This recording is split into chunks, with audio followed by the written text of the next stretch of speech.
How's it going? Welcome back to the fourth quarter. Back to long form content on the channel. We're doing a tier list today of if current MLB players will be making the Hall of Fame. And to start us off, I put us our little categories to start off, right? And I put someone in each category, and I will explain these as well to kind of get you the idea of what each category looks like. Locks. This is the obvious one. And Mike Trout is the obvious pick. He's going to be a Hall of Famer. Unless he kidnaps a bunch of puppies, he'll be in the Hall of Fame. If things go right, Jacob deGrom is an example here. Obviously so dominant, but he does need to get the counting stats up a little bit, right? He has to get the innings, right? He has to be able to pitch healthily enough for the rest of his career and have a bit more longevity. And if he gets that, he should be in the Hall of Fame for sure. But we'll see if that actually goes that way. That's kind of the example of that tier. On their way, I did not include guys like Paul Skeens. I did not include guys like Gunnar Henderson, Miz, whatever, guys who are super duper young. I've counted some young stars, but I didn't even put guys in the tier list, right? There's no point of saying if a guy who's a rookie, for example, or 2-3 years into their career, or 2-3 years into being good, is going to be a Hall of Famer just yet. Like, quite honestly, that's time will tell that. There's no point of ranking that. But Bobby Witt Jr., I'd say, is a guy who's shown consistently enough that he's definitely on his way to the Hall of Fame. Injuries. Ronald Acuna Jr., as much as I do hate the Braves, so I'm not being biased here. I do really like Acuna as a player, but I think injuries have derailed him to a point where I don't think he's really going to be getting in. He's missed so much time, and he's just going to continue to miss time. And with those injuries, eventually will come regression as well. An incredible player. I love watching him play, and I really hope this isn't the case, right? For all the injury guys, I just hope that's not the case. And Astros. Jose Altuve is the big example. And I'm not kidding pitchers, right? Spoiler alert, Justin Verlander's in this video. And spoiler alert, I'm going to put him in lock, even though he was on those Astros teams. The Astros cheating scandal was very much linked to the hitters. I'm not really going to count spider tack against guys and pitchers wise, but for Astros, you know why. The asterisks there for a reason. We all know what happened. It just depends how the voters count that, right? Like Altuve would be probably a Hall of Famer, but we don't know because we don't know how that will be counted when it's all said and done. MLB Hall of Fame is very inconsistent and I think very poor at saying if certain people cheated and certain people didn't, especially with steroids. You can see if I was looking at Aroldis Chapman be a Hall of Famer because I kind of wanted to get second opinions for this, but I just realized that tab was there. But nonetheless, Jose Altuve, yeah. There's other guys like that, and I don't think Andrew McCutchen's going to be a Hall of Famer. I don't think he has the counting stats. I don't think he's been good enough for an entire career. I absolutely love Andrew McCutchen. This is no shade at him, but I just don't think he'll make it in. But let's start the actual tier list. Now, obviously, these guys do count, but that was kind of to explain the tiers so you kind of get the idea for each of them. But Giancarlo Stanton, I think this is another guy for injuries. At his peak, he was incredible, but he just misses too much time, right? He misses too much time. He misses entire seasons. He can't run anymore. He still hits the absolute piss out of the baseball. I still love watching him play, but I don't think that'll work. Chris Sale, I think Chris Sale's a lock. He's still pitching elite at his age.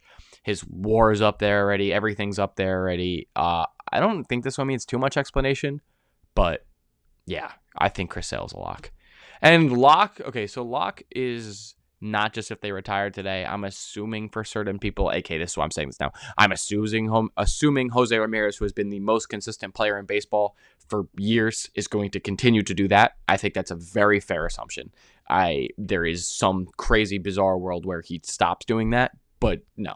Jose Ramirez has been one of the most consistent players in baseball. He's a walking 30-30, elite defense at third base. Jose Ramirez is so good. He's one of the most underappreciated players from here, which is like the most common BS take ever, but it's true, right? He's been so good for consistently so long. He hasn't had like the specific MVPs or the specific World Series accolades, right? But it doesn't matter. He's just been so good for so long, and he's been so consistent. You never get a bad year of Jose Ramirez.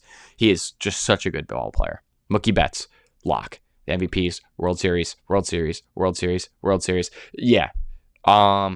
Been so elite for so long. He's taken a little bit of a step back past couple of years, but it's he's still so good. He's done it his whole career. It's not like he like did that in his earlier in his career. He is so good, and the locks I feel like are the least explanation. Kyle Schwarber, I don't think so. He's strictly a DH now. He's at the peak of his career right now, which it feels weird to be like, oh no, for Kyle Schwarber right now. But I think he hasn't been good enough for long enough. He's been super good for a long time, and he's a very good very good MLB player, and he's having the most elite years right now. But I don't think still he's getting up there. He's 33 years old. And I don't think the stats are there yet. I don't think the consistency is there yet, especially when he's already just a DH, and I don't think he's going to be getting there. Juan Soto, on their way. He's every metric you ever put for someone at his age, he's at the top of. He's in every single great category you've ever wanted in your entire life. He's a hitter that's not going to fall off, right? The plate discipline doesn't go away. He's just a monster on the baseball diamond, and he is a Hall of Famer, or will be a Hall of Famer. Max Scherzer, he's a lock. He's been dominant. He's got the Cy Youngs. He's got the World Series with the Rangers. He was dominant forever, literally forever. He's 100% a lock. Don't think Max Scherzer needs much explanation. Zach Wheeler, things go right. Same thing with his buddy who used to be in the rotation with him back in 2015, but he just needs things to go right. The thing is, for him versus DeGrom, just because they're here next to each other, I don't think he needs as much to go right as DeGrom does. DeGrom needs the years. Like, he needs a little bit more longevity. I think Zach Wheeler, pretty much just end your career the way you are. He's proven to be have incredible longevity. He's proven to be an incredible healthy arm.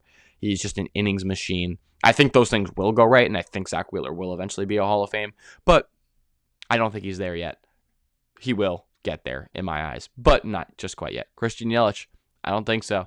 Early in his career, he would be here, obviously, when he was dominating early, when he got the MVP, everything like that. But to be honest, he's fallen off. He's still a great player, and he's just a DH now, which definitely also hurts his case. But he hasn't been the player he was. He was a few-year wonder, and I don't think the thing is, he went from a few-year wonder to still a very good baseball player. So it's like, I don't want it to act like he's a bad player, but the Hall of Fame is not, oh, you're good. You know what I mean?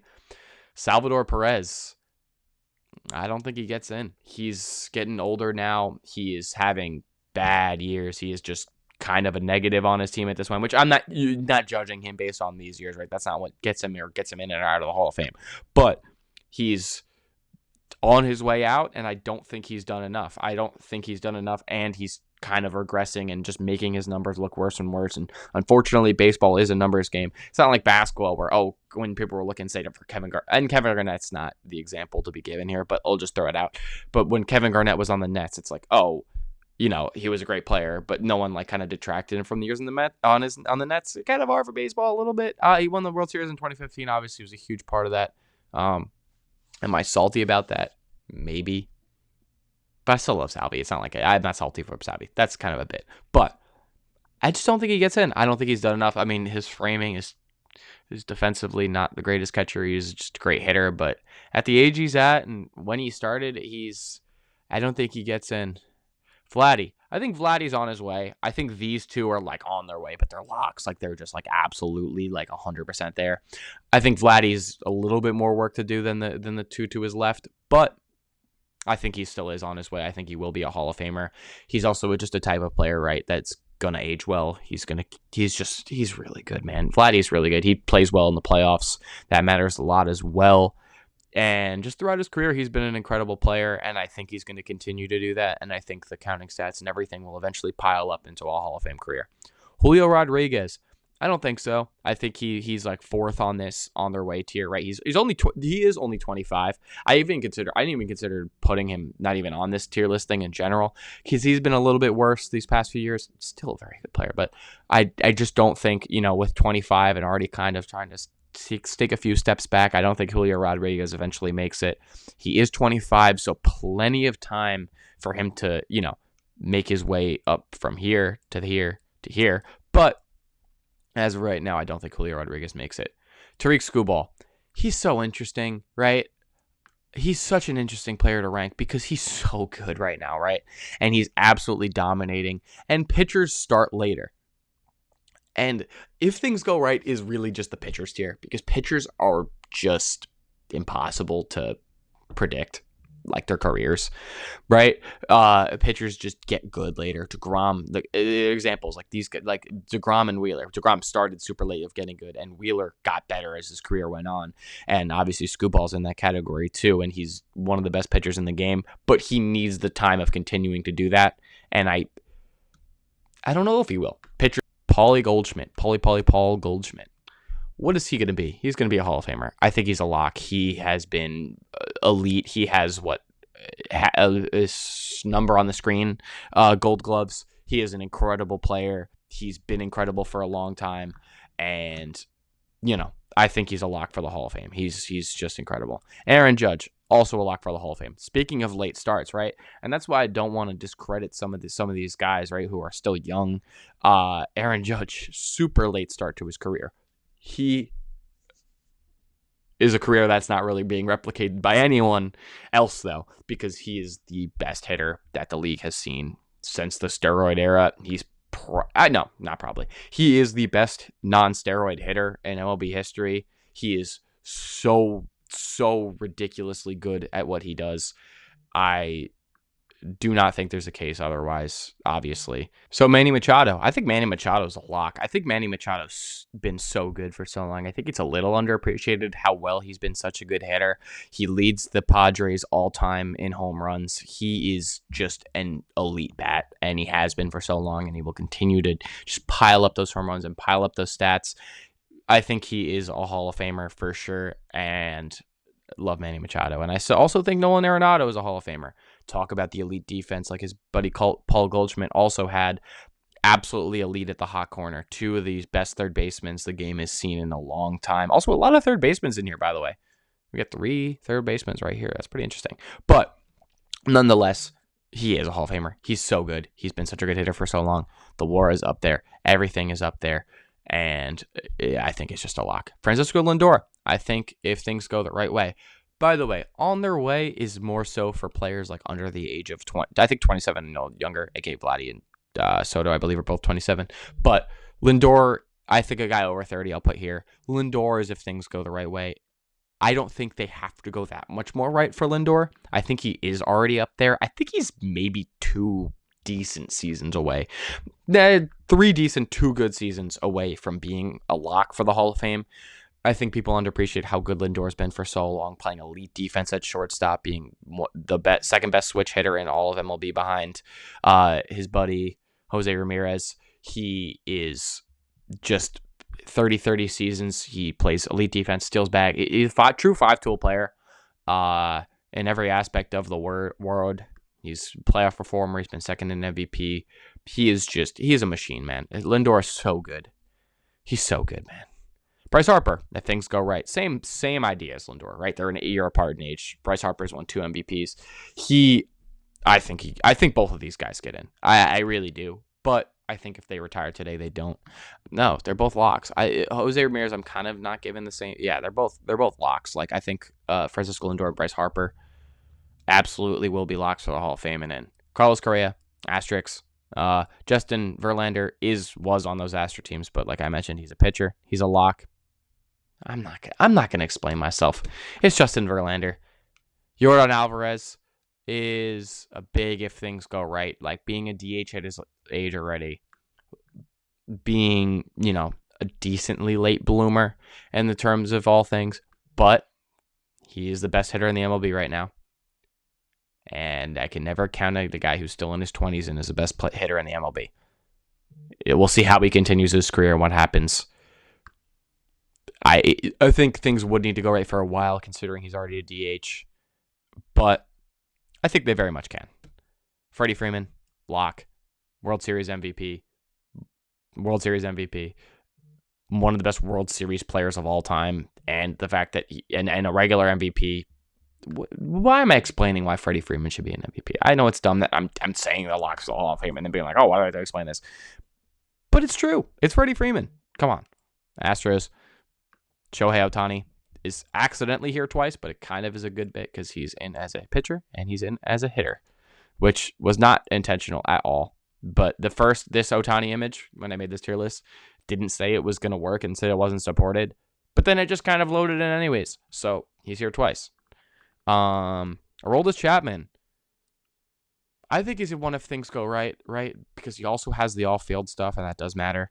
And relievers are really hard to judge, but I think he can get in. I don't think he'll play first ballot, but I think Aroldis Chapman will get in. He's been an incredible reliever for such a long time, and he has the pedigree of playoff performance, yada yada. He's huge moments, and he's still elite at his age, which is just, I don't know what he found, and he found the fountain of youth somewhere. Garrett Cole, another one if things go right. He's in these guys category, these three. He just needs to get the counting, right? He just needs to get the innings and a few more good years. A few more good years does him in, right? Has the Cy Youngs, he has the World Series, he has everything. Obviously, same thing. Astros pitcher doesn't count. He is absolutely elite, and he has been for so long. And I think he will make the Hall of Fame. He just needs a couple more good years. Corey Seager, would be in a lot of these different categories if he stayed healthy. He is so good. It's crazy to think about the fact that Corey Seager is a 2-time World Series MVP. He is such a good ball player. He plays elite defense at shortstop. He's an elite hitter. He's an elite baseball player, but can't stay on the field, unfortunately. He's dealt with sports hernias. He got Tommy John as a player. But there's a lot of different things that, unfortunately, for Corey Seager, I don't think he's going to make the Hall of Fame because of the injuries, but he's still a great career and still someone we really would want to talk about. Let me know in the comments what you think about this tier list down below. I know it is a lot of Hall of Famers, but you have to remember these guys aren't all retiring in 1 year and making the Hall of Fame, right? This is a body of work of multiple years. There's a lot of players. I think we're in a great era of MLB in terms of how good some of these players are, and obviously we talk about guys we haven't even mentioned yet. Paul Skeens, even like a Gunnar Henderson, Mizrowski, Nolan McLean.